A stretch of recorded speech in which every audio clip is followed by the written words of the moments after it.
السلام علیکم ورحمت الله وبرکاته. په 15 ثانیو کې هغه اذکار او هغه کلمات چې انسان ووایي چې 15 ثانیې وخت غواړي، په 15 ثانیو کې الله جل جلاله بخښه درته کوي. د خپل ګناهونه په 15 ثانیو کې وبخښه. یعنې که اوس یو سړی 1500 کاله الله ته زارۍ کوي چې الله یو کوچنی ګناه ور معاف کړي، دا هم دا ډېره خبره ده. ځکه د دومره عظیم رب و خدای نافرماني کول ډېر عظیم جرم دی. نو الله جل جلاله زموږ د ژوند ګناهونه په 15 ثانیو کې را معافوي.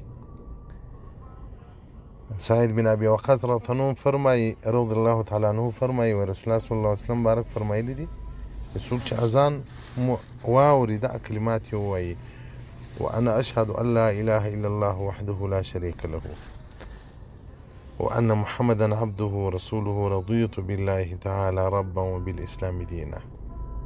الله جل جلاله به ټول ګناهونه ور معاف کړي. بل روایت کې راځي ابي سعید رضی الله عنه رسول الله صلی الله علیه وسلم بارک دا خبره وکول: یا ابا سعید، که څوک په الله راضي سي، اسلام دین د ځان لپاره انتخاب کړي او رسول الله صلی الله علیه وسلم بارک نبی د ځان لپاره انتخاب کړي، جنت الله واجب دي.